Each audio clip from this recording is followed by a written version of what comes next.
Jangan sampai kita ini belajar sesuatu ya itu mampu ya. Jadi asal ikutan ya. Nah ini yang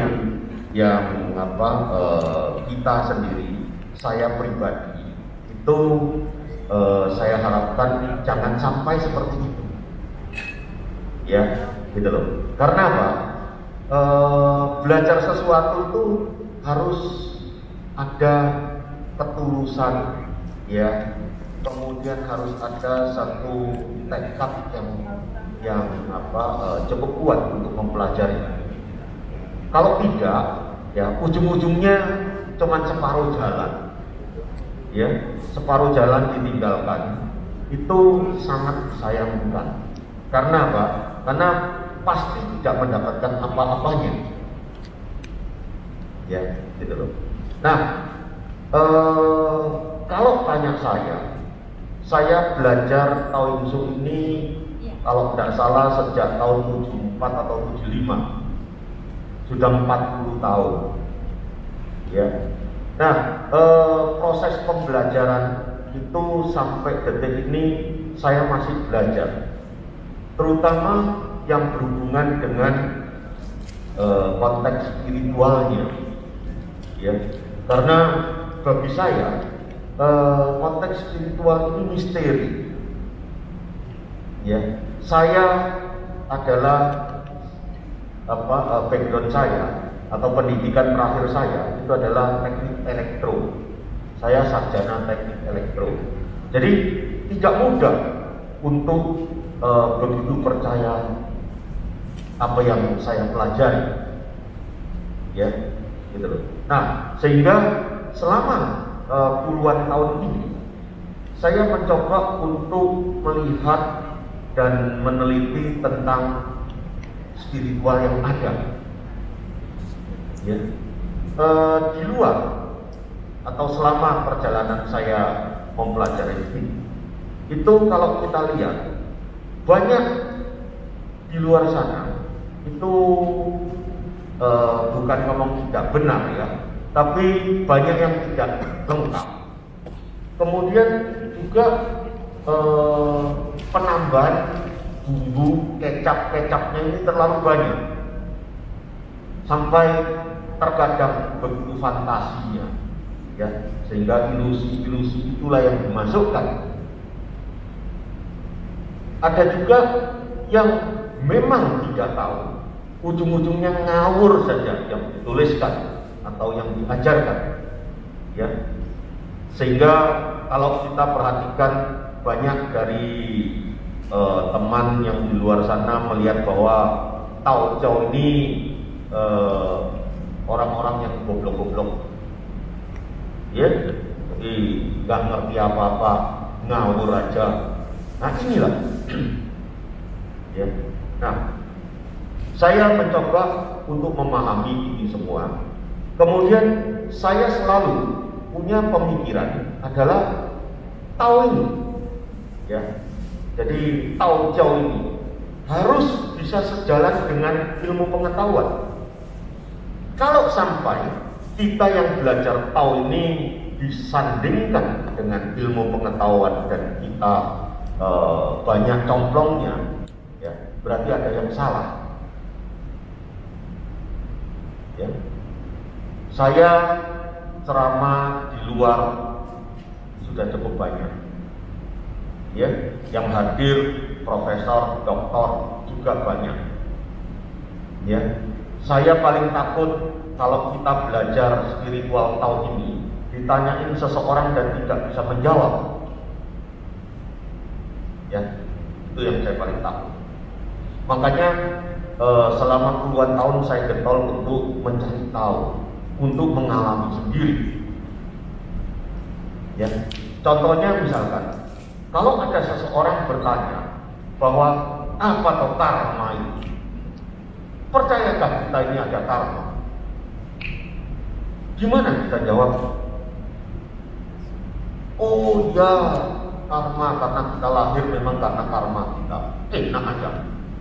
Saya lahir tidak tahu kenapa saya lahir. Siapa yang tahu kenapa kamu lahir? Saya mau tanya, hah? Ya, bingung dong? Ini karena bapak ibuku. Kan gitu dong dong? Tuh, betul. Saya pernah ditanya di luar, waktu itu di Singapura ditanya, Fleming, kamu percaya karma nggak? Saya bilang, saya tahu.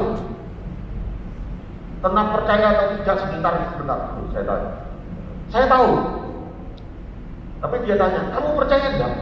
Enak aja kamu tanya saya, kamu percaya. Saya mau tanya kamu, karma itu nempelnya di mana? Gendem kamu ya. Hah?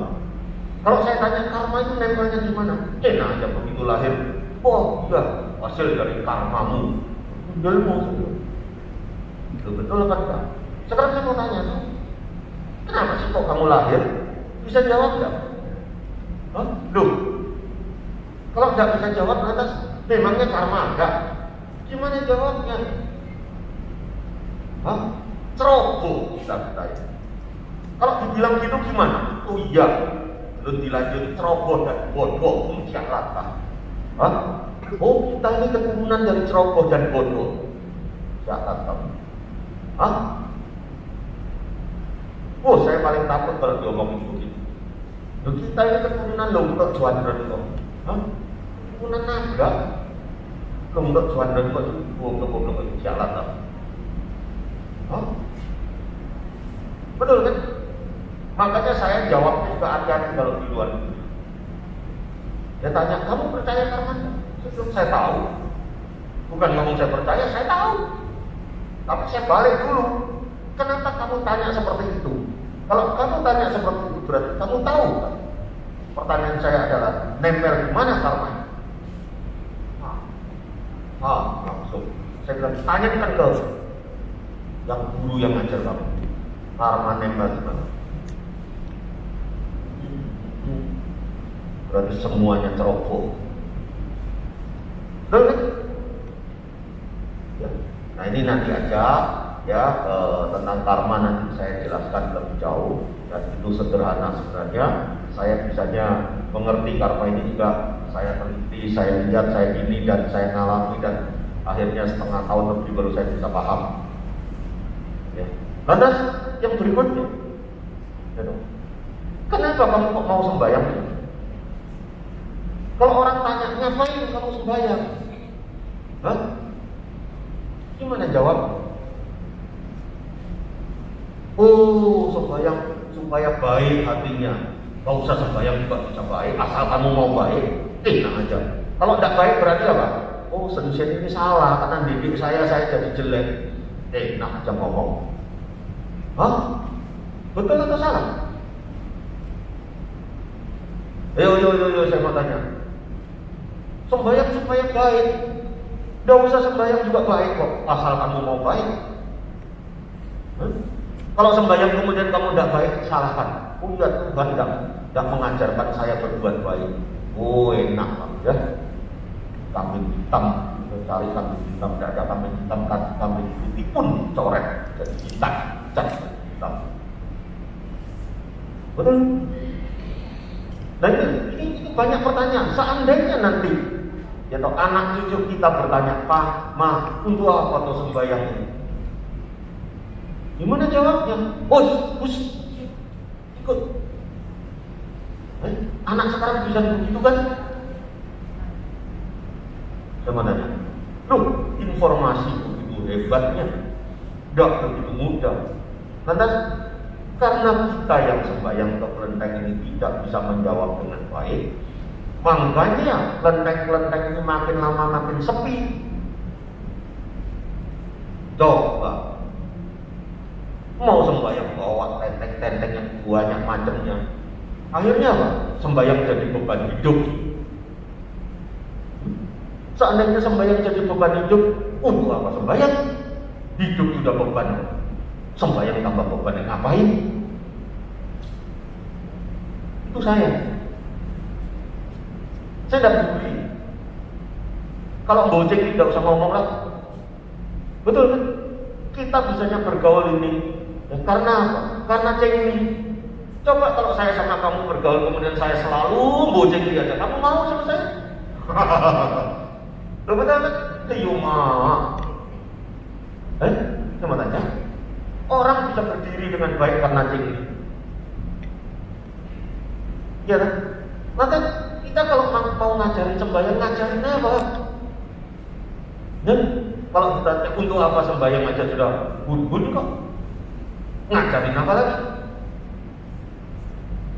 Oh, kalau diet ini begini, diet itu begitu, ngajar apa? Hah? Saya mau tanya, setan itu ada enggak? Oh ada, pernah lihat enggak?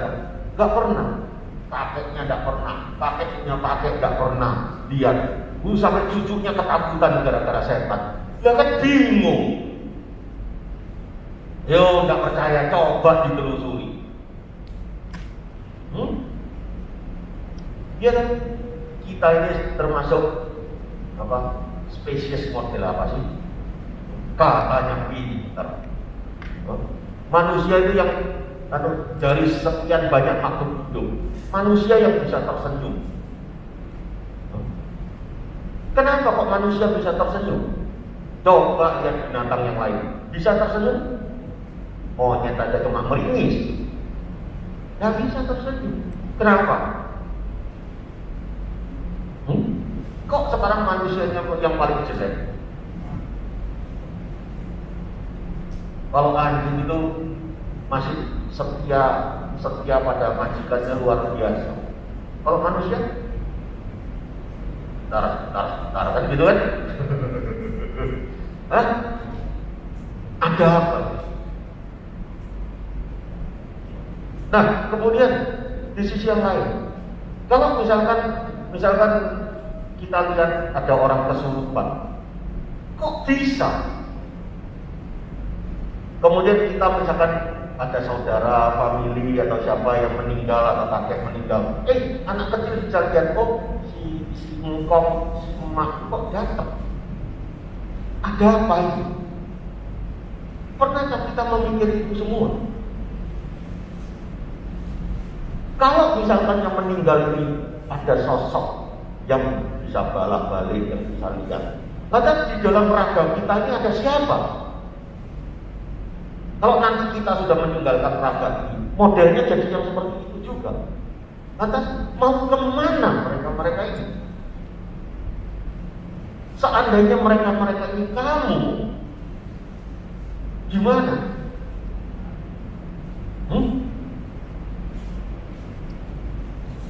Bingung buat. Pernahkah kita meneliti di dalam raga kita itu ada komponen apa saja dong? Selain yang kasat mata, selain yang bisa sakit raga, ada apanya lagi? Nah itu, misalkan ada orang mengatakan, oh ada penghuni raganya. Oh itu loh, kalau sudah meninggal penghuni raganya keluar. Nah, lantas kamu mau apa ini penghuni raga ini? Mau dikuatkan, gimana caranya menguatkan? Oh sudah biarkan aja. Kalau biarkan nanti gentayangan, gimana ceritanya? Kalau kita yang gentayangan itu jadi apa? Tuh, inilah. Ya, jadi kalau kita sudah melihat ini semua, ya berhenti sebentar, tarik rem kuat-kuat, kita renungkan sebentar, ya, duduk manis. Sebenarnya saya hidup ini itu apa?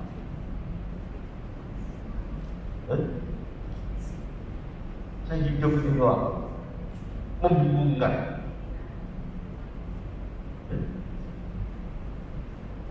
Iya kan? Nah, makanya adanya tau insuk ini, ya, yang sebentar lagi kita mau belajar. Itu adalah satu cara, ya, cara untuk kita mencoba untuk mendekatkan diri, ya, kepada sosok yang di luar kita, yang mungkin ada kekuatannya. Kalau misalkan di luar kita ini tidak ada kekuatannya, ngapain kita deketin? Misalkan kita sembahyang mongco-mongco, dia kalau ada kekuatan. Kalau tidak ada, sia-sia aja. Kita hanya mencari satu pelarian hidup, bersandar pada angan-angan, bersandar pada satu pelarian hidup. Betul? Coba. Kalau ditanya, bentengku itu ada kekuatannya enggak? Wadah gini-gini, mana sepi? Gimana jawabnya? Iya sepi, kenapa? Datang tidak diundang, pergi pun tidak diantar. Tidak percaya? Kamu ke kelenteng coba. Betul? Datang mana diundang?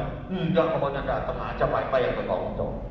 Pergi pun tidak diantar. Jualan aja sendiri. Paling yang dilihat itu kotak merah diisi enggak toh? Kalau kotak merahnya enggak diisi, keluar diteriakin medit. Ya kalau masih bisa diteriakin ya toh, berarti orang masih perhatian. Sampai diperhatikan pun tidak. Ujung-ujungnya jadi apa? Ya. Nah, saya itu sering mikir. Dulu itu saya selalu memikirkan ini. Ngapain semua? Ada apa? Nah, makanya tahun ini untuk membuktikan bahwa, yang kamu sembahyang ini ada. Tidak percaya? Bukti. Tidak usah percaya itu, buktikan saja. Bagaimana buktikan? Sudah duduk di sini. Ya? Nah, nanti rasakan aja.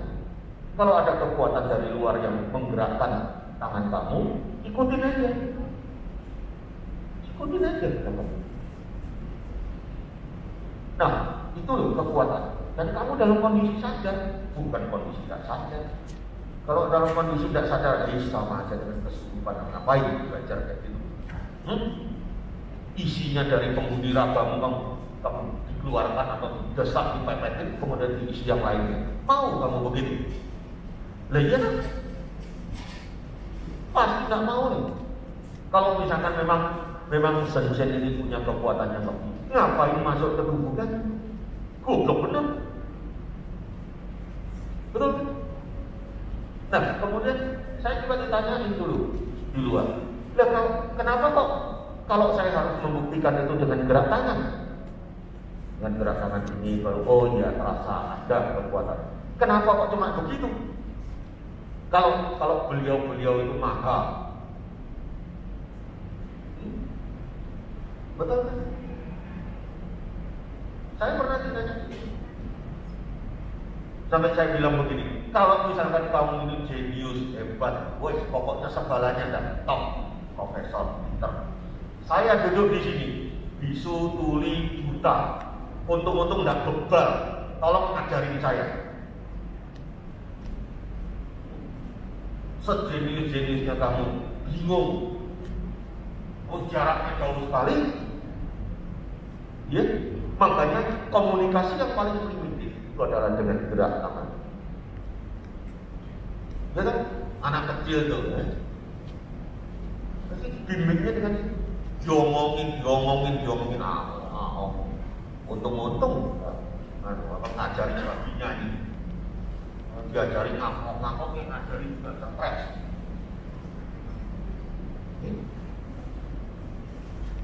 Nah, makanya Taoyusu ini adalah yang awal itu membuktikan, ya, nggak usah percaya sih, nggak penting percaya atau tidak bagi saya. Yang penting adalah satu kejujuran. Satu kejujuran itu penting. Begitu ada kekuatan, oh iya, ini kekuatan. Nah, baru telitilah. Kenapa ya? Mulai percaya. Terus saya di luar sama bule-bule itu.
cerita dong Ci, apa sih yang terjadi tadi Ci? Sedikit cerita ya. Tangannya bergerak. Oh tangannya bergerak, cuma gitu aja Ci? Ya surprise juga sih. Pertama apa ya ini ya, tapi kok ada kekuatan kayaknya nggak bisa saya kendalikan gitu loh. Oh gitu? Iya, pokoknya ya udah saya ikutin aja. Terus ada perasaan amazing gitu ya. Oh gitu? Ini apa ini ya, saya nggak tahu gitu, tapi saya happy gitu loh, kok ini bisa terjadi seperti itu. Yang anehnya itu pertama itu saya sebelum ikut acara ini saya kan dengar oh ya nanti tangannya bisa gerak, terus saya sempat tanya sama keliling itu, loh itu kita tahu ini kita ini sugesti atau anu ya apa, yes pokoknya nanti lihat toh nanti ada yang bimbing gitu. Terus sungguhan waktu mau gerak ini saya bilang ini sungguhan atau ini tuh sugesti saya. Tapi kok saya nggak bisa mengendalikan juga, itu tahu-tahu itu gerak, tapi sempat saya itu mau nahan gitu ya, tapi kayaknya kok nggak bisa. Akhirnya saya ikutin gerak. Nah waktu gerak itu saya happy banget gitu loh. Kok bisa gerak gitu. Oke, kita dengan David nih peserta Taoying hari ini. Cerita dong tadi kenapa sih? Iya, berasa kayak tangan ini dorong, yang sini ditarik. Terus leher belakang ini panas, kayak istilahnya kayak waktu di terapi itu yang dipanaskan itu. Oh, prosop panas ya? Iya. Terus kayak badannya digerakkan hampir mau jatuh. Iya, tadi gue liat miring. Jadi terus terasa ditarik. Iya. Terus sama kayak leher ini kayak ditarik, kayak istilahnya ke belakang kepala ini. Oh, oke. Memang betul sih ada sedikit kurang enak lah urat di sini. Jadi asalnya. istilahnya kayak diobati sebelah sini, ditarik. Oke. Sekarang agak mendingan bisa. Oke, thank you Iya. ya. Iya. Buat cerita tadi. Tadi kenapa sih? Iya, tangannya kayak ada strumnya. Hah? Tangannya ada strumnya, bisa gerak-gerak sendiri gitu. Tangannya ada strumnya? Iya, terus bunyi kelutuk gitu. Memang agak sakit, tapi sekarang sudah enakan. Oh gitu. Iya. Oke, thank you Ci